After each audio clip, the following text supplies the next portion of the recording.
Assembly اور پارلیمانی انتخابات کی رائے دہی کا دن ہے اور میں آپ سے بار بار اس بات کو دہرا رہا ہوں کہ یہ اسمبلی اور پارلیمانی انتخابات اس بات کو طے کریں گے کہ کیا ہمارا ملک ہندو راشٹر بننے کی طرف جائے گا یا پھر یہ ملک سیکولر رہے گا۔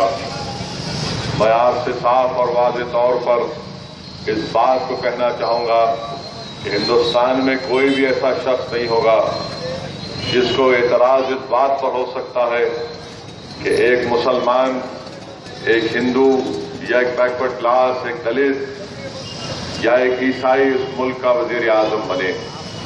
ہم کو اعتراض اس بات پر ہے کہ اگر کوئی اس ملک کا وزیر اعظم بننے کے بعد ہندوستان کو اگر ہندو راشٹر بنانے کی کوشش کرے گا تو اس پر ہم کو اعتراض ہے۔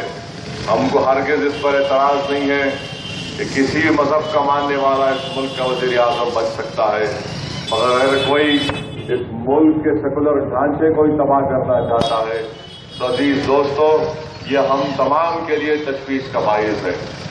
اور اسی لیے میں آپ سے التجا کرنے کھڑا ہوں کہ اگر ہمارا پولنگ پرسنٹیج نہیں بڑھے گا، اگر ہم اپنے پولنگ پرسنٹیج میں اضافہ نہیں کریں گے تو یاد رکھیے آپ کے لیے اور ہمارے لیے ایک تشویشناک بات ہو سکتی ہے۔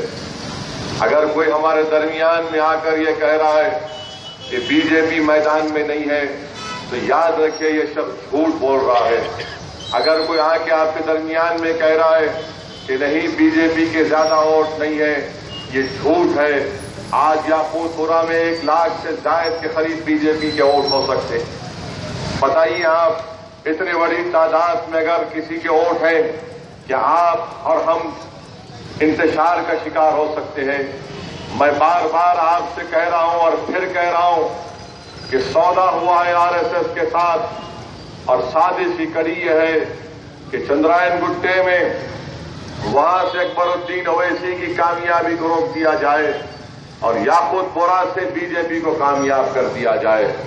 میرے عزیز دوستوں، میرے بزرگوں، اس سازش کو آپ کو سمجھنے کی ضرورت ہے۔ اور جو لوگ آج اچانک عوام کی خدمت کا دعویٰ کرنے کے لیے میدان میں آ گئے، ہم ان سے پوچھنا چاہتے ہیں بتاؤ تمہاری کیا پالیسی ہے تلنگانہ کے اوپر؟ ان کے پاس کوئی پالیسی اور پروگرام نہیں ہے۔ میرے عزیز دوستوں، میرے بزرگوں، میری اس بات کو آپ سمجھیے کہ آج حیدرآباد کا لا اینڈ آرڈر،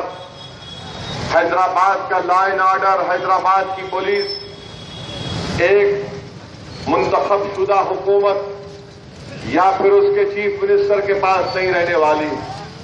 حیدرآباد کا لا اینڈ آرڈر، حیدرآباد کی پولیس مرکزی حکومت کے پاس رہے گی۔ اور اگر مرکز میں خدا نخواستہ ایک فرقہ پرست حکومت اقتدار پر آئے گی تو یاد رکھو حیدرآباد کے لا اینڈ آرڈر کی ذمہ داری ہو سکتا ہے کسی امیت شاہ نامی شخص کے ہاتھ میں جا سکتی ہے۔ بتاؤ مخالفین مجلس اتحاد المسلمین، تمہارے پاس اس کا کیا جواب ہے؟ کیا تم نے کبھی اس کے بارے میں بیان دیا؟ کیا تم نے کبھی اس کے بارے میں سوچا؟ ان کے پاس نہ سوچ ہے نہ فکر ہے، صرف دشمنی ہے اور اپنی انا کی تسکین کے لیے یہ لوگ بی جے پی کے پروگرام اور ایجنڈے کو یاقوت پورہ میں عمل آوری کرنا چاہتے ہیں۔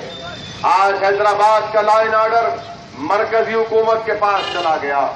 بتائیے آپ، مجلس اس کے خلاف پارلیمنٹ میں آواز اٹھائی، مجلس اس کے خلاف ایوان اسمبلی میں کہا۔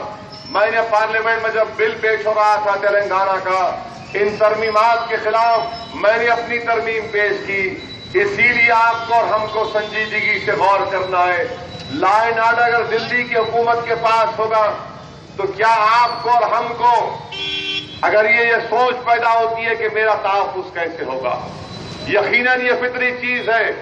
میں آپ سے اس لیے کہہ رہا ہوں کہ مجلس نے یہ فیصلہ لیا کہ ہم اس لا اینڈ آرڈر جو مرکزی حکومت کے پاس ہے سپریم کورٹ کو ہم جائیں گے۔ بتاؤ مخالفین مجلس اتحاد المسلمین، تمہارے پاس کیا پالیسی اور پروگرام ہے؟ کیا حیدرآباد کا لا اینڈ آرڈر، کیا حیدرآباد کی پولیس کا اختیارات، ان پر کنٹرول دلی کی حکومت کے پاس ہونا چاہیے یا پھر تلنگانہ کے ایک منتخب شدہ حکومت کے پاس ہونا چاہیے جس کو عوامی اعتماد ملا. مگر کانگریس کی نادانی ہے یہ کہ انہوں نے اس طرح کا بل پاس کیا.